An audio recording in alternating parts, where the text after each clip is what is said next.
trip once they start letting people in again, because if you go most places overseas, you have to be quarantined for a couple weeks. So unless you want to sit in a hotel in another country, you don't want to do that probably yet. So Maybe you're in luck. European Union announced yesterday, as long as you're fully vaccinated, you can come to Europe. So yeah, we were reading about that, but I know some of the countries are the vaccine's gonna make a big deal. Yeah, Gary, we should go together. We'd have fun. you're buying, I'm flying.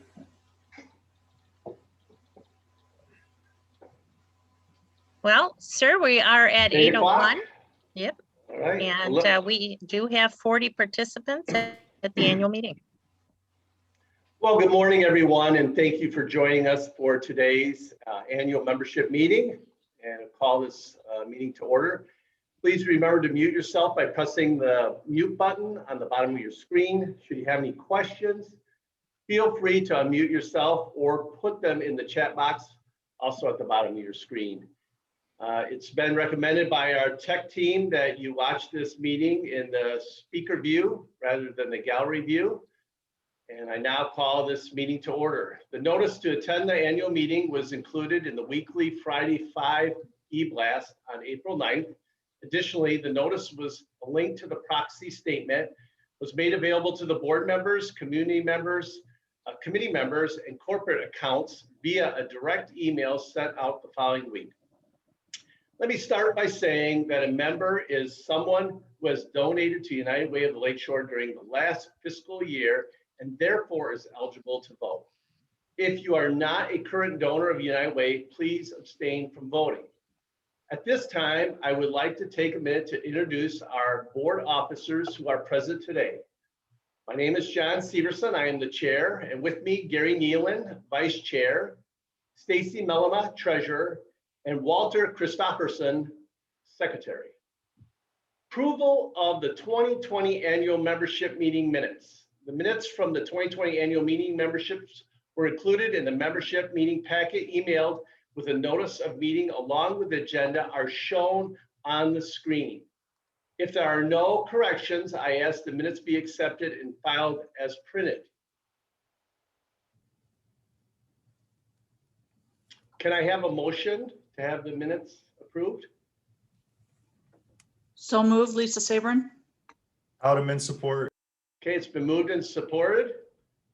Hearing no corrections, the minutes of the 2020 annual membership meeting will be accepted and filed as presented. Okay. So this is my time to just share some comments.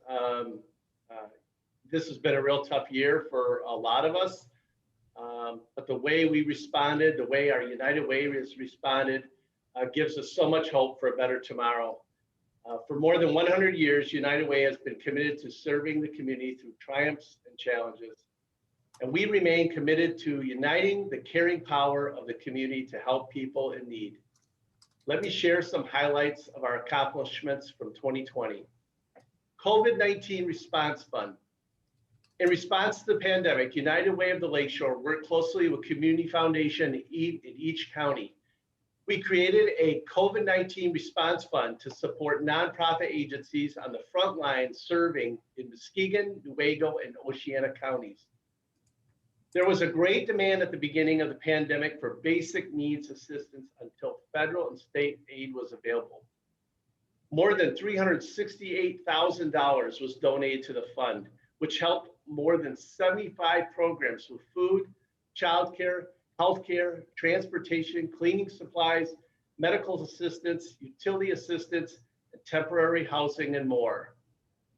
Volunteering. United Way of the Lakeshore supported local volunteer efforts in Muskegon, Newaygo, and Oceana counties by becoming a hub of agencies for churches and clubs to post their volunteer needs through our software, Get Connected.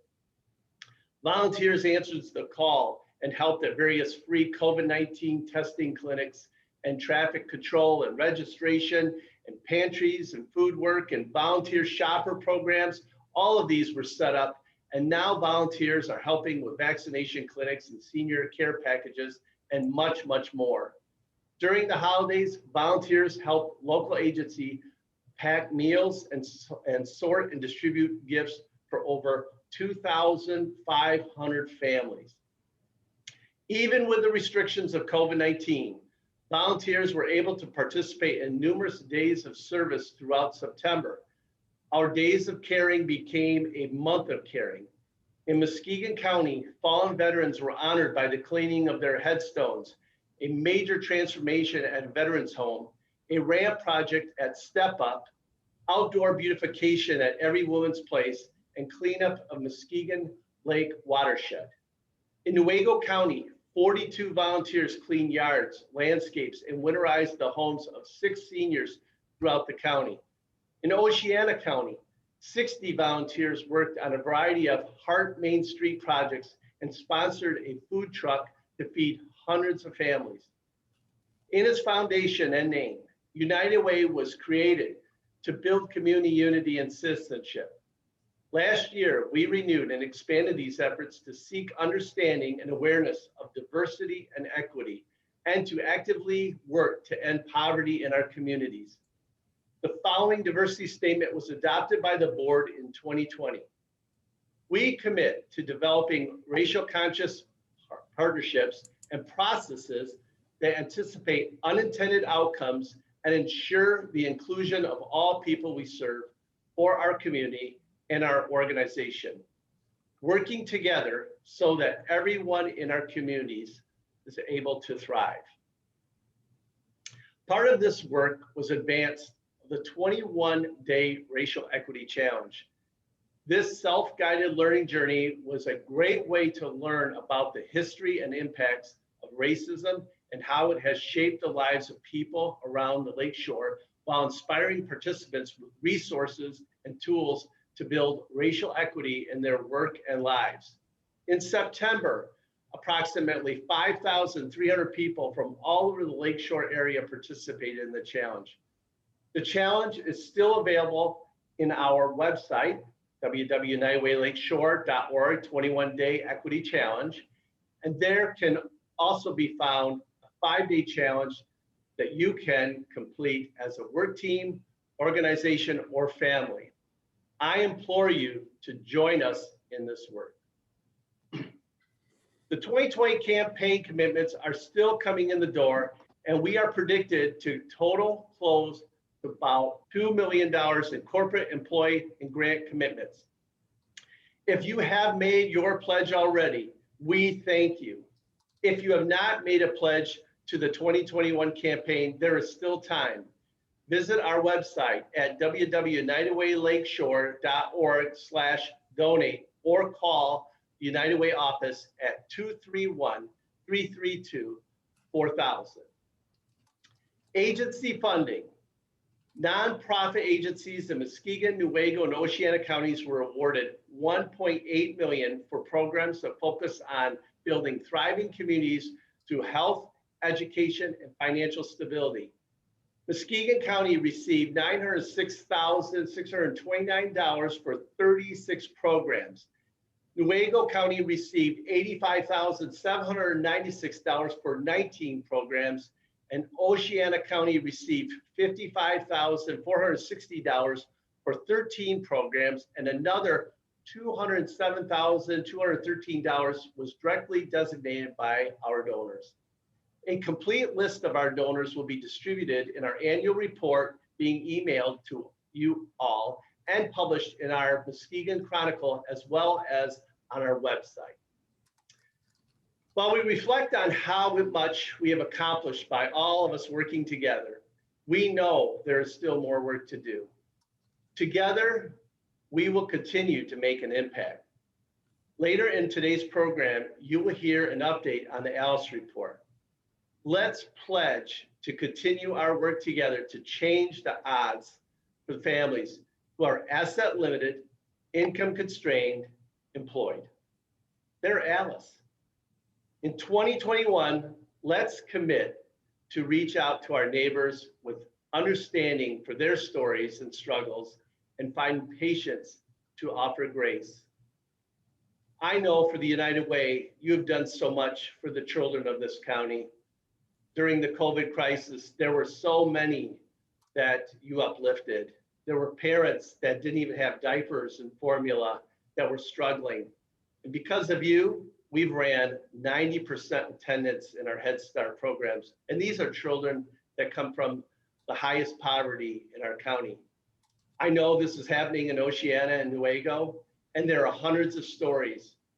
So as board chair, I personally thank you for making a difference for so many and continue giving us your very best for our community.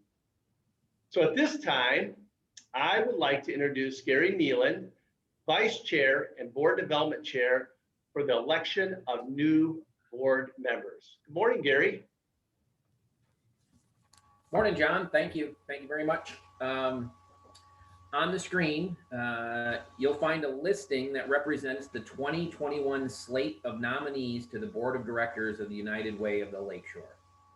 To be considered for United Way of the Lakeshore board membership, all members should possess wisdom and a commitment to the United Way mission. Directors must exhibit a commitment of both time and active attention to fill their obligations. Generally, this means that directors should ensure that they have the time to prepare for meetings, attend board and committee meetings, consult with management as needed, and be engaged in critical decision-making and resource development for the organization. We also expect our directors to stay informed about issues that are relevant to our mission. The Executive Committee and Board Development Committee's evaluation takes into account the ability of nominees to contribute to the diversity by local geography, gender, racial and ethnic background, industry, and professional experience represented on the board. The committee reviewed its effectiveness in balancing these considerations when assessing the composition of the board, and the following individuals have been nominated for election to the board. Returning board members and proposed to be elected to a second 3-year term running through 2024 are Eric Genskow from Cannon, Muskegon, Steve Jackson from Jackson Murphy Contractors, and Stacy Mellema from Hungerford Nichols. And I'm excited for new board members proposed for first 3-year term, which would also run through 2024. Sean Buckner from Meyer, Tamika Fox from ADAC Automotive, Mike Reynolds from CWC Textron, and Jim Steffel from Warner Norcross and Judd. The Board Development Committee recommends these individuals for membership to the board for election. Thank you for presenting the slate from the Board Development Committee. Now, at this time, are there any other nominations? Are there any other nominations? Are there any other nominations? I move that the nominations be closed and a unanimous ballot be cast. Support. Okay, it's been moved and supported. All those in favor say aye. Aye. Aye. Aye. Any opposed? Motion passes. Thank you. Please join me in welcoming our newest board members. And then next, John, I'd like to recognize our retiring board members. As we bring on new members, we have some board members who will go off the board, and we will miss them. Sherry Anderson Patterson, 2 years as past Newaygo County Committee Chair. Mary Boyd served 8 years, past Lakeshore Board Chair and Muskegon Campaign Chair. Laura Carpenter, 6 years, the RSVP Advisory Committee Chair and past Muskegon Campaign Chair. Dakota Crow, 2 years as Agency Directors Chair. Ed Garner, 6 years from the Muskegon Campaign Cabinet. Fred Johnson, 6 years, an advisor on community needs. Tyshawn Massey, 6 years, former Muskegon Campaign Loaned Executive and Labor Participation. Josh Reese, 6 years, past chair of the Young Leaders Circle. And Robert Ross, 5 years, past Newaygo Committee and Campaign Chair. Thank you all for your efforts on behalf of the board and United Way. We have a special gift to commemorate your time on the board for each of you. In your honor, we will also grant a scholarship to a local child to attend one of our summer youth camps. We will be out shortly to bring your gift to you personally. And I just want to add one thing that I enjoy about United Way is the great board members that we have from a wide diversity, wide cross section of the community. and everyone worked so hard. And so for the retiring board members, we are going to miss you.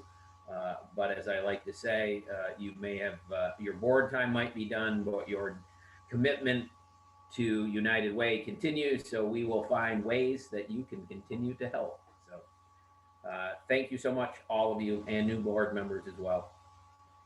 Next, I'd like to introduce Stacy Mellema, our board treasurer, to give an update on United Way finances. Stacy. Thank you, Gary.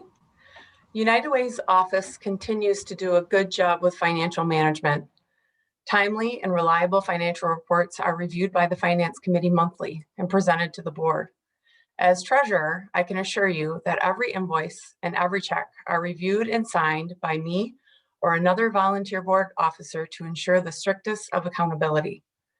In order to maintain the trust of contributors, United Ways must meet the highest standard of financial accountability and ethical behavior. United Way received a 3-star rating from Charity Navigator, the watchdog of nonprofit organizations. We received a gold star rating from GuideStar. We were certified by the Better Business Bureau of West Michigan as a preferred charity and nominated for their regional award for ethical practice. We continue to strive to be the best stewards of the charitable dollars invested with us. Our books are available for your scrutiny. 2020 was a particularly challenging year for everyone. United Way and the nonprofit community were particularly challenged. Not only were we impacted by the pandemic shutdown, we also were at the front lines of services to help our neighbors. We were able to take advantage of the Federal Payroll Protection Program, known as PPP, and keep staff working. With the retirement of our long-term finance director, Cheryl Callow, and her assistant, Kathy Fonger, we began a partnership and contract with Greater Ottawa and Allegan County United Way, effective with the 4th quarter. This partnership has allowed us to take advantage of regional expertise, allowed improved segregation of duties, and streamline our work and costs. After 6 months, we are still learning, we're still adapting, but are pleased with the results of the partnership. Our audit for 2020 is currently in process, but I can share with you the audit draft numbers yet to be finalized. Total support was $2,876,000 from the following sources: individuals, $1,408,000, corporate, $495,000, grants, endowments, and other support, $973,000, program expenses, $2,544,000. The cost of managing funds in the organization was $274,000. The cost of assisting the volunteers with raising funds, $284,000. Our end of year net asset balance was $3,801,707, which includes the value of our building as well as fund reserves on hand. Our audit in 990, when complete, will be placed as always on our website for your review. Also, as always, we welcome your comments and suggestions to improve our oversight. At this time, I would like to invite Christine Robert, President of the United Way, to share the rollout of our most recent ALICE report. Christine? Very good, Stacy. Thank you. Thank you all for joining us for our annual report to the membership. This is always my favorite time of year to kind of reflect back on last year and to thank you for your partnership and support. The release of this ALICE report from Muskegon, Oceana, and Newaygo counties comes to us during an unprecedented crisis, the COVID-19 pandemic. While our world changed significantly in March of 2020 with the impact of this global dual health and economic crisis, ALICE remains central to the story of every county in Michigan and every state in the United States. The pandemic exposed exactly the issues of economic fragility, widespread hardship, and growing disparities, particularly by race and ethnicity. The ALICE data work to reveal. That exposure makes the ALICE data and analysis more important than ever. The ALICE report for our 3 counties presents the latest data available, a point-in-time snapshot of economic conditions across the state in 2019. By showing how many of our households are struggling then, the ALICE research provides the backstory for why the COVID-19 crisis is having such a devastating economic impact on some. The ALICE data is especially important now to help stakeholders identify the most vulnerable in their communities and direct programming and resources to assist them throughout the pandemic and the recovery that follows.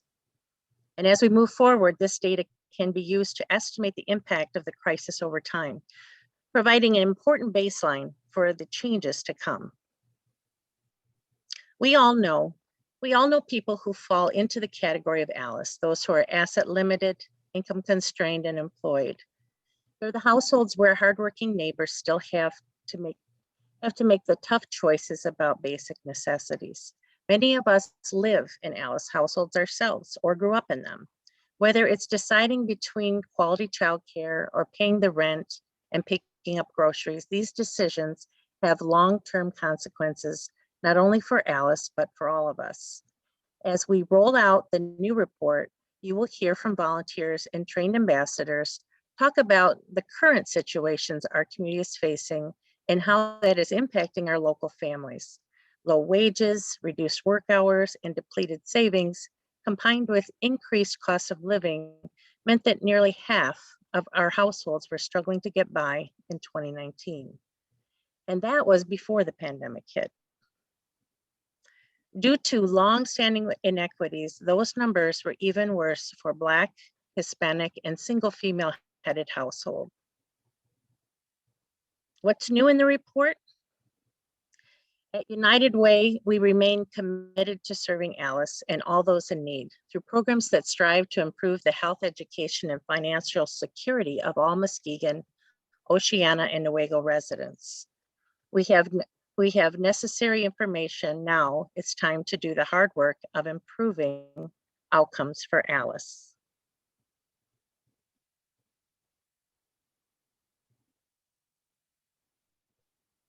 Every 2 years, United for ALICE undertakes a full review of the ALICE methodology to ensure that the ALICE measures are transparent, replicable, and current to accurately reflect how much income families need to live on and work in the modern economy. If you would like to review the methodology,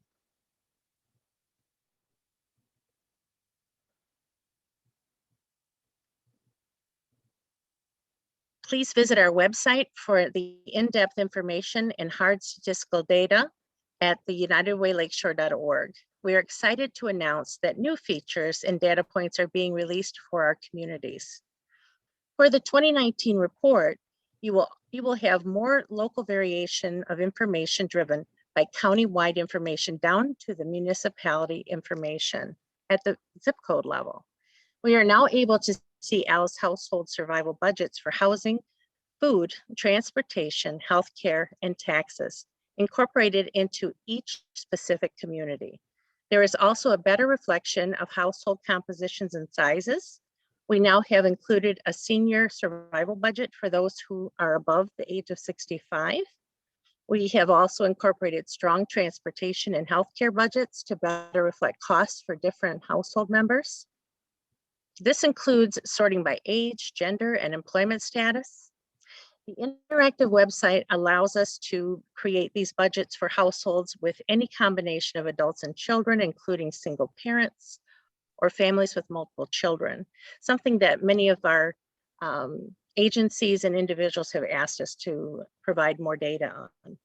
We are also now able to see how families of different races and ethnicities are impacted by the ALICE data. With the ALICE Essential Index, we have been able to standardize the measurement of the change over time in the cost of essential household goods and services, calculated for both urban and rural communities. With these updates and new features, we can personalize and identify the needs in our community in a way we never have been able to do before. We can ensure that we are showing representation for every person in your community, in our community, and have the statistical data to support the fight for the education, income stability, and health for our local families. As we continue to roll out our new report, I'm pleased to be backed by a volunteer committee that has taken the time to dive into new information and educate Alice advocates across our community. Please welcome Rich Houdeman, Consumers Energy Lakeshore Community Affairs Manager, as he gives insight on critical trends and an overview of the Muskegon, Newaygo, and Oceana Alice data. But before Rich begins, we'd also like to take time to recognize and thank Consumers Energy Foundation for being Michigan's funding partner to help cover the cost of the Alice report for the state of Michigan. Thank you, Rich. Thank you, Christine. It's an honor to be working with a company so committed to this strong effort. I'm just going to go over a couple things with you this morning as we move forward. 3 critical trends in the last 10 years we've noticed in the study. From 2010 to 2019, Michigan showed steady economic improvements. According to traditional measures, unemployment fell to historic lows, GDP grew, and wages rose just slightly. Yet in 2019, 38% of Michigan's 4 million households still struggled. And while 13% of those households were living below the federal poverty level, another 25%, nearly twice as many, were Alice. With the new Alice report, data and tools, we can reveal and explain the persistent level of hardship faced by Alice. 3 critical trends help us understand why the pandemic and current economic conditions are hitting so hard for so many. The cost of living has been increasing for Alice households specifically. From 2007 to 2019, the cost of household essentials increased faster than the cost of other goods and services.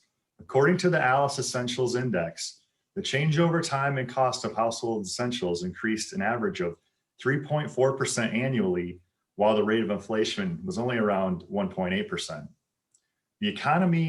Secondly, the economy is dominated by jobs with lower wages and less security.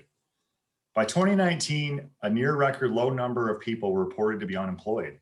However, that low unemployment concealed employment trends that exposed Alice workers to greater risk. Growth in the number of lower wage jobs, minimal increases in wages, and more fluctuations in job schedules, hours, and benefits make it harder to budget and plan. These trends were clear in 2019. A record number of Michigan workers, nearly 60%, were paid by the hour, and a mirror of the state's jobs paid less than $20 per hour. The number of Alice households increased in response to the Great Recession and never fully recovered. Despite the improved economic conditions in the years that followed the recession, increasing numbers of Alice households struggled as a result of rising costs and stagnant wages. There are more Alice households than households in poverty, and they are increasing at a faster rate. In just 12 years, the number of Alice households rose from 19% to 25% in 2019. Let's take a look at a Lakeshore at a glance. So what does this all mean for our communities? How many of our households are struggling? By 2019, a near record low number of people reported to be unemployed. However, that low unemployment concealed employment trends that exposed Alice workers to a greater risk. Growth in the number of lower wage jobs, minimal increases in wages, and more fluctuations, as mentioned earlier, reflected here as well as at the state level. The number of Alice households increased in response and never really fully recovered. I think we talked about this earlier. I think I repeated that, I'm sorry. The Lakeshore at a glance. So what does this all mean for our communities? How many of our households are struggling? The Alice threshold is the average income needed to afford their basic needs. Households below the Alice threshold include both Alice and poverty levels households. In 2019, 43% of Muskegon and Oceana households were living under the Alice threshold. In Newaygo County, this number was 39%. What we are seeing in our communities is that over time, more individuals are moving out from the federal poverty level into Alice level. However, many of our families within the Alice population are not securing stability to be above the Alice threshold. Take a look at this graph here that shows the trends from 2010 to 2019. You will see the gap and increase in Alice households over time. There is a ton of information that can be explored on our community, on what our community is facing and the makeup of our families. I will pass over the presentation to Poppy C.S. Hernandez, Regional Director of Community Affairs for the Whitmer Administration. who will talk about our current demographic information, how the Alice population impacts our community. Thanks, Rich.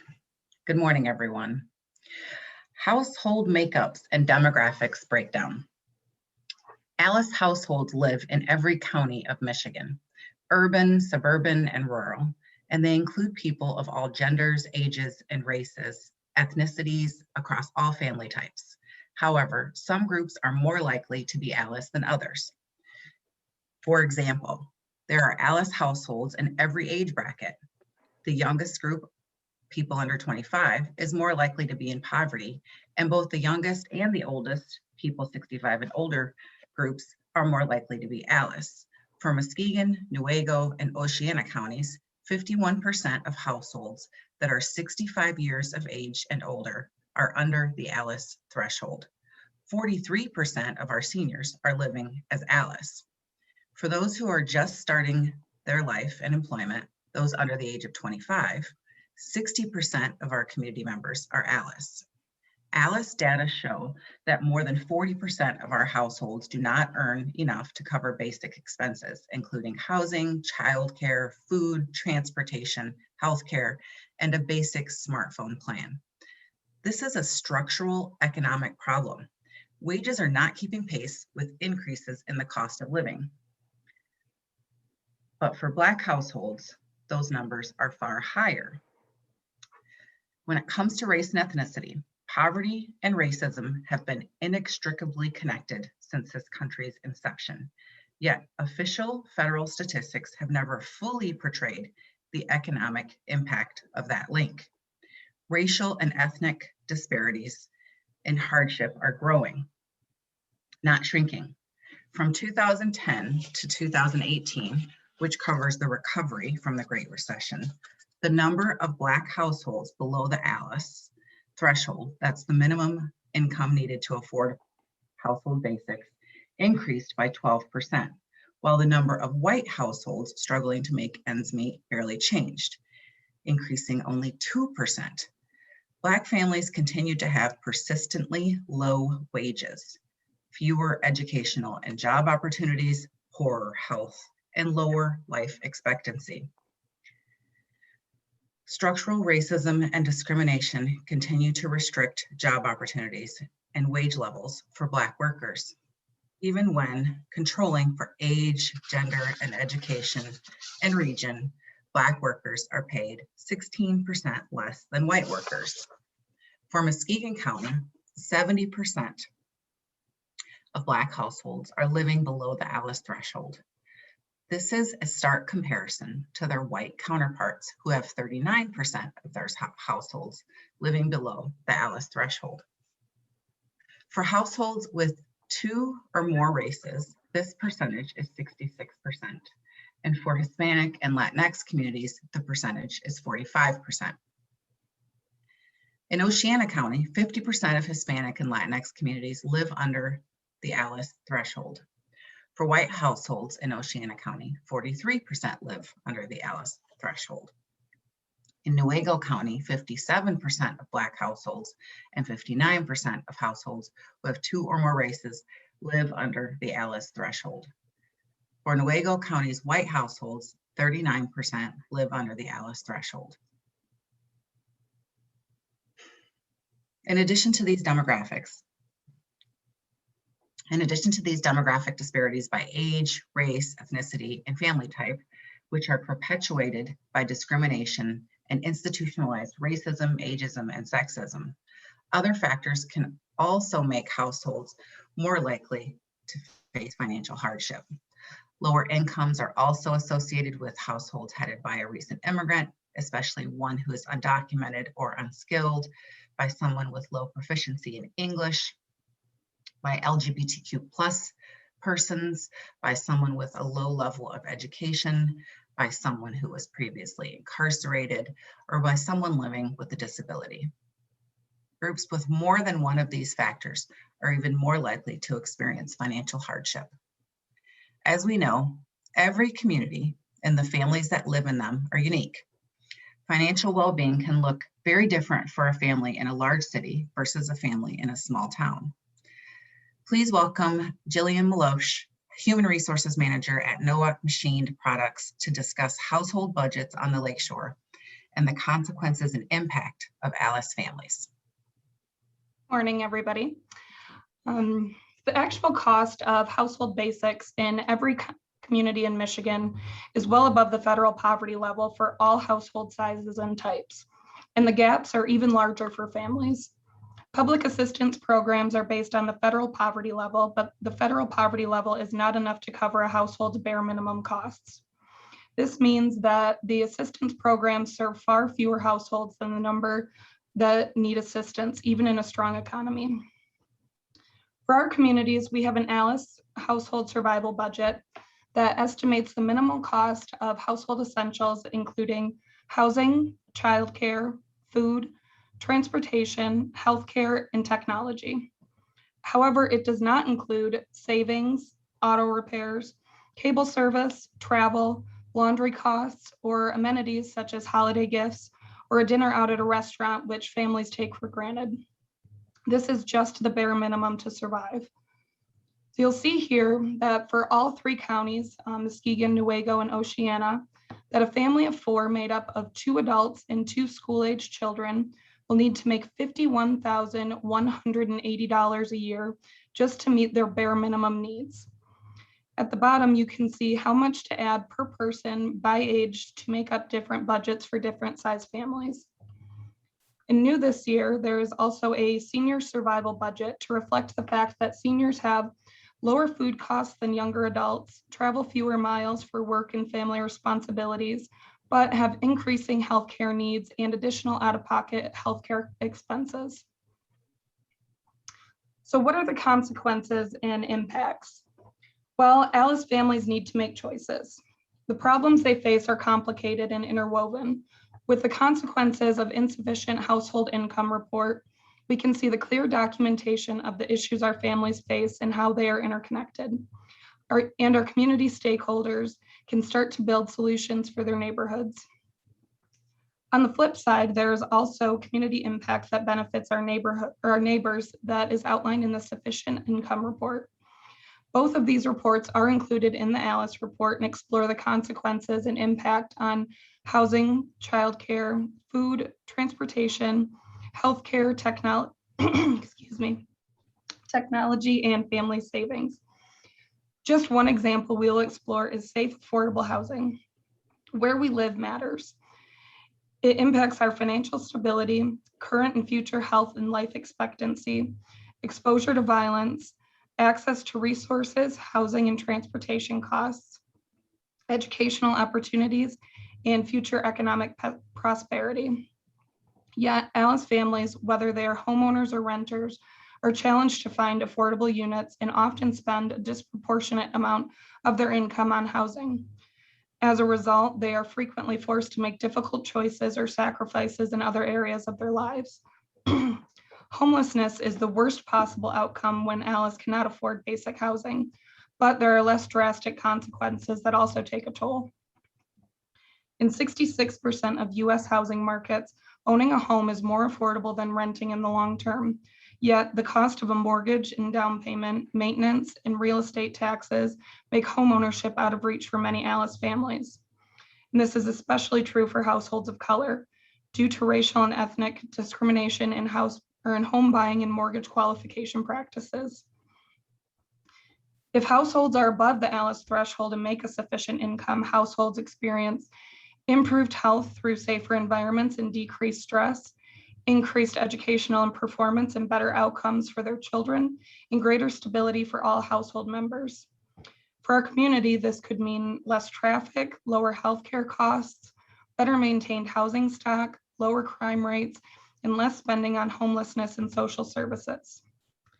And the jobs available to the members of our community obviously have a big impact on the ALICE population. So now I would like to welcome Ryan Bennett, who will be talking to you about the changes in the work landscape within our communities. Thank you, Jillian. Good morning, everyone. Over the years, our Lakeshore community has lost a multitude of industrial employers, resulting in losses of thousands of jobs, many of which are good paying union jobs with employer-sponsored health and pension benefits. And I remember my dad telling me that when he graduated high school, he could walk into the front door of a local manufacturer and get a job that paid a living middle-class wage. Sadly, those days are gone, along with a lot of the industry that wants to find us. Many of those jobs have been replaced with service sector positions that pay less and offer fewer benefits. Many of those jobs are ALICE. ALICE workers play an essential role in our economy, but have not benefited from many of the recent economic gains, a reality that is not captured by traditional economic measures. A 2019 overview of the Muskegon, Newaygo, and Oceana counties show that 58% of adults were in the labor force. Yet a little more than half of them workers were paid hourly. Also, 42% of adults were outside of the labor force, with 18% being retired. Employers' increasing reliance on hourly workers is typically associated with freelance or gig economy jobs. These are hourly paid workers, consultants, contingent workers, temporary workers, freelancers, employees that are misclassified as contractors or 1099s. They make up a rapidly expanding core of non-traditional workers. Before the pandemic, gig workers were not eligible for traditional unemployment benefits. The economic impact of the pandemic, with millions of workers losing their jobs, brought the lack of these benefits into stark relief. In March of 2020, the CARES Act extended unemployment benefits to gig workers who are now eligible for pandemic unemployment assistance. While PUA was a safety net that provided for gig workers, there were also numerous challenges in Michigan, including reporting problems, identity theft, and a backlog of claims processing throughout 2020, leaving many of these gig workers to fall through the cracks. Going without healthcare benefits, sick leave, or paid time off is especially challenging during the pandemic. Many hourly and other non-traditional workers have been forced to either continue working, putting themselves and their families at risk of contracting COVID-19, or to forego jobs and necessary income during a period of heightened competition. Despite increased health risks and financial uncertainty, gig workers continue to provide an essential on-demand services such as ride sharing, grocery delivery, childcare, and home care service to those sheltering in place. The precarious nature of ALICE workers' jobs is reinforced by the powerful relationship between low wages and high-risk jobs becoming automated. Jobs that pay less than $20 an hour are more likely to be replaced by technology compared to higher-paying jobs. These workers in these jobs are described as maintainers. These also include infrastructors who build and maintain the economy, like construction, agriculture, retail, and manufacture, as well as nurturers who care for and educate the workforce. For maintainer occupations, where most jobs pay less than $20 an hour, and 81% of these are low-paying jobs and are at high risk of automation. For infrastructures or infrastructure occupations, it's 91%. The ALICE data highlights significant problems in Muskegon, Newaygo, and Oceana counties. Stagnant wages, a rising cost of living, and upwards of 43% of households unable to afford the most basic family budget. However, this data can also be used to generate solutions to these problems that help ALICE households and create economic equity across our communities. The measures of cost of living, financial hardship, and changes in labor force presented can help stakeholders ask the right questions and make data-driven decisions. This data can help policymakers and community organizations identify gaps in community resources. It can also guide businesses in finding additional ways to assist their workforce and increase productivity. The Michigan Association of United Ways has 4 state policy priorities that we too are focusing on for our ALICE families. 211. United Way continues to advocate for support of 211 to give ALICE an effective tool to access all local helping resources before their needs become costly emergencies. Childcare. Our United Way is leading the charge to remove childcare as a barrier for ALICE. Since we began our efforts in 2015, the state has increased childcare provider payments and affordability by raising the subsidy cap from last place in the nation to 150% of the federal poverty level. And this year, Muskegon was selected to be one of 3 pilot communities in the state to implement a tri-share program that aims to provide coverage to all of those below the ALICE threshold in a program that is funded equally by the employer, the state, and the employee. a true public-private partnership to reduce the high cost of childcare for working families. Early literacy. The United Way continues to work hard to push for the necessary supports for all children to read by 3rd grade, ensuring that resources to support families and children are in place from birth to age 8. Locally, we are proud of our partnership with Thrive, our schools, our Read Early, our Read Often initiative to provide books to our youngest learners. Over 6,000 children throughout our 3 counties have enrolled in the Imagination Library, receiving a book a month in their name, shipped directly to their home, a cause that I am so happy to no longer have facial hair for. That beard was miserable and it was white, and I did not enjoy it, but it went to a good cause. Earned income tax credit. The earned income tax credit has been a key to reducing poverty in our communities. We are advocating to strengthen the state tax credit so Alice can keep working and put money back into local communities. It is time to update the state credit to 20% of the federal credit.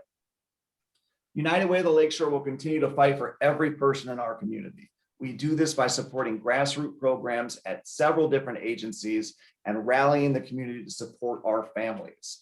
As our economy and our community continues to evolve, we must make sure that we do everything we can to provide upward economic mobility to all residents of Muskegon County and our Lakeshore community. Together, we will continue to strengthen the education, health, and financial stability of our community. United we fight, and united we win. Thanks. All right, John. Awesome, awesome job, Alice Committee. And I have to say, for some of you who have been through this report, think of how robust our data is now. Think about how much we can really specifically tie in that data to the work that we do. I think we need to really honor the diversity, equity, and inclusion. That was something that was worked on earlier in the year, and I give our United Way staff high marks for that huge lift and the continued discussion about diversity, equity, inclusion, including all of the connector points to the data that we just saw. I think it's really important that we focus on those pieces, that we use that as a frame to look at these problems, and that we really come together to make that difference. We know the urgency, we know the why we do this work. We know there's hundreds, probably thousands of stories from this year. Every data point represents a person. I always tell people, never forget that. When you look at a number, there's a person, there's a child, there's a family behind that data point. So Alice Committee, awesome job. Keep us moving in the right direction. And I know there might be some questions. So you have an opportunity in the chat line. I know we have Dominique, who's really good at watching chat and keeps us in line. So Dominique, if you see someone there, but we're going to bring this meeting to a close. All of the progress of over the last 103 years was possible through the generous support of our donors and sponsors, and we thank all of them for their continued support. Our signature sponsors, Canon, CWC, Web Chemical, Muskegon Community College, Molina Healthcare, Howmet, and Mercy. All of you guys are rock stars. Can't do it without you, and we so much appreciate all of you. And we know we're going to have a Heroes Celebration on May 12th at 6 p.m. It's going to be a Zoom party. You could call it a happy hour if you want. Love to have all of you. And yeah, we have a lot of work to do. So before we get into the last few lines there, Christine, are there any questions in the chat? Anybody have anything to share? You folks are more than welcome to pop up on the mic as well. And we can bring up any data points and walk you through on the site or anything cool that's kind of featured with the new Alice report. Well, while people are thinking, let me just, Dominique and I took some time last night and said, just in case people ask the question, where are we at? In 215, we set a bold goal that we would lift 10,000 more working families above the Alice threshold. And we took some time to dig into the data a little bit. And while our biggest improvement has been the number of people moving above the poverty line into Alice, we did have 2,446 families who are above the Alice threshold, more than did we go back to 212 or 214 is what we went back to, which was the data set that we started from. So that's a pretty significant, it's about a quarter of our goal that we set by 2025 to improve. Obviously we're worried about the impact of the pandemic on that progress, but we are seeing some improvement in the numbers in all three counties. There were 335 households in Newaygo, 172 in Oceana, and 1,939 in Muskegon. So some progress made in lifting people above the Alice threshold.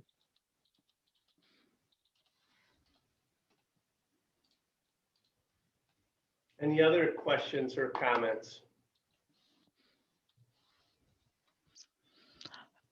I'll plug too, John, something that we didn't talk about as much into the script because we were not sure how we were going to do on time. That's a lot of information to throw at you guys all at once. Is one of the really cool things about the report is we can actually drive it down to the municipality even. So if you want to see what your community that you live in looks like anywhere across Michigan, you're actually able to do that and see number of households, what the Alice makeup is, the demographics behind that. And it's just a really cool reflection on what our communities actually look like. Because I think in our heads sometimes we're like, yeah, like we know where those places are, right? And to be able to see where like you're like, oh, okay, like this is where my community is sitting, and this is, this is where we're thinking about this is, and it's just kind of a really cool way to back what you're seeing and then the needs in the community as we're kind of promoting and continuing our advocacy work as well as our programs and wonderful agencies, and also to see kind of how we're comparing across the rest of the state.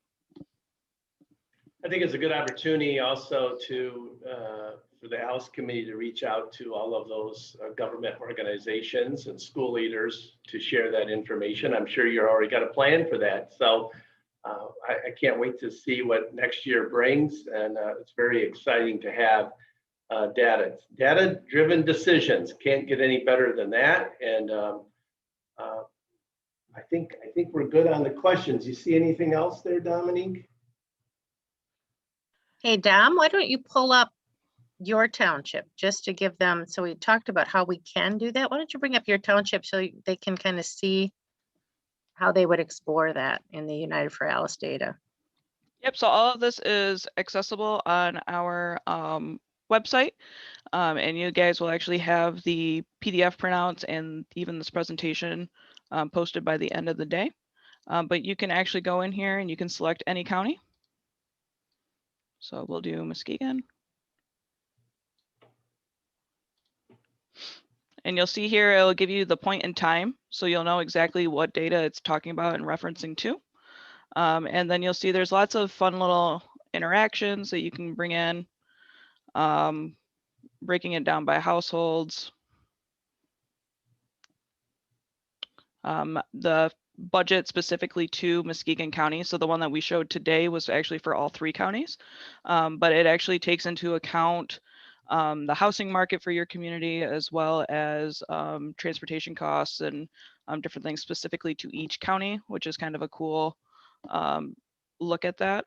And then you'll see here, you can look at subdivision and it has it broken down in this fun little interactive map, or you can even break it down to zip code, which makes Muskegon County look really funky.